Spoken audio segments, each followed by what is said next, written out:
On se retrouve en direct sur Grand Lille TV. Bonjour à toutes et à tous, bon réveil, bonne matinée. Merci d'être en notre compagnie. Il est tout juste 7h30. Nous sommes le mercredi 4 septembre et voici toute l'actualité du jour dans votre métropole lilloise.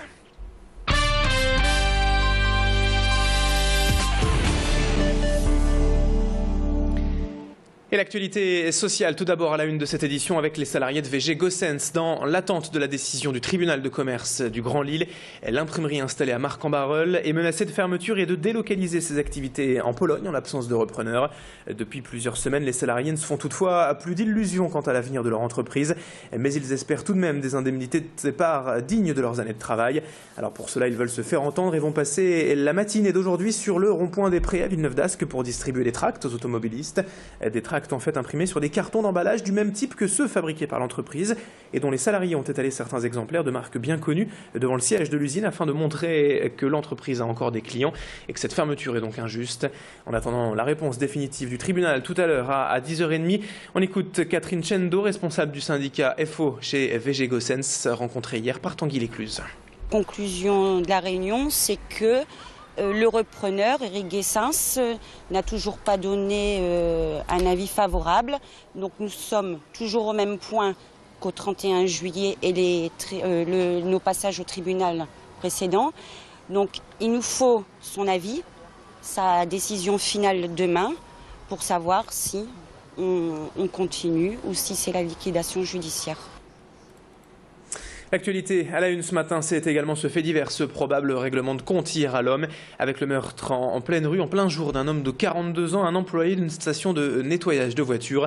Il a été abattu par balle hier après-midi avenue de Dunkerque. L'homme était connu des services de police et il pourrait donc s'agir d'une affaire de dette et d'un règlement de compte.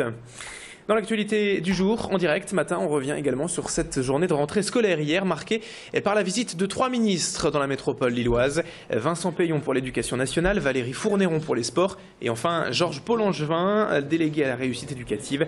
Ils ont tous accompagné le président François Hollande le matin à Denain pour la rentrée, puis sont venus à Roubaix hier après-midi pour assister à la toute première mise en place des activités périscolaires de la ville. Roubaix est en effet l'une des toutes premières communes ayant déjà accepté les nouveaux rythmes scolaires en cette rentrée et la semaine de 4 jours et demi. Une grande première donc pour les petits Roubaisiens qui avaient du public hier pour cette première après-midi avec de la danse ou de l'escrime notamment proposée comme premières activités. Une mesure qui devrait tout de même coûter près de 3,5 millions d'euros à la ville de Roubaix, notamment par le recrutement de 220 animateurs. Mais c'était une réforme annoncée depuis le début du mandat de François Hollande et ses ministres l'ont donc défendue hier à Roubaix. On écoute à ce sujet Vincent Peillon, ministre de l'Éducation nationale. J'ai laissé travailler ces dernières semaines à des allègements, là où ils étaient au contraire demandés par les professeurs et par les familles.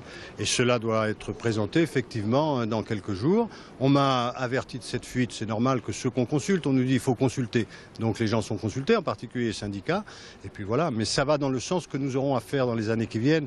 Pour que les enfants réussissent dans notre pays, il faut changer les rythmes scolaires, il faut former les professeurs, il faut introduire le numérique, il faut revoir nos programmes aussi. J'installerai le Conseil supérieur des programmes d'ici quelques semaines et nous aurons 3 ans de travail au fond pour redéfinir les programmes de l'école française. C'est une des clés de la réussite, toujours la pédagogie pour les enfants.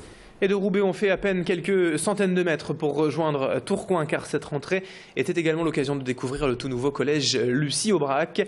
Ici, les travaux sont à peine terminés et l'établissement ne sera d'ailleurs inauguré qu'en octobre. Mais la première rentrée a tout de même bien eu lieu hier. Devant les responsables politiques locaux, les élèves de 6e et de 5e ont pu découvrir ce collège ultramoderne.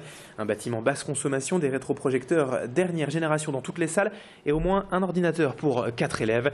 Ce nouvel établissement est en fait le résultat de la fusion entre les collèges Branly et Europe et représente un investissement de 23 millions d'euros pour le Conseil général du Nord.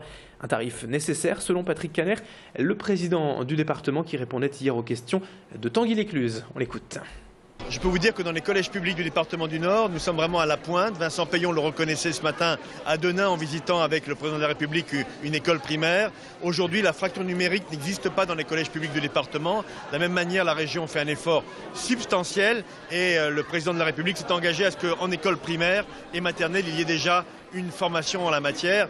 C'est un élément très important, j'ai envie de dire, de la refondation de l'école. Et puis enfin, dans le reste de cette édition, on passe à toute autre chose avec ces images exceptionnelles et le retour sur terre de l'équipage français participant à la Coupe Gordon Bennett. Il s'agit de la plus ancienne compétition aéronautique au monde et son principe est très simple. À bord de grands ballons à gaz, les équipages décollent tous en même temps du même endroit et celui qui va le plus loin a gagné. Alors pour la 3e année consécutive et déjà la 8e en tout à son palmarès, le nordiste et villeneuvois Vincent Leys a offert le titre cette année à la France.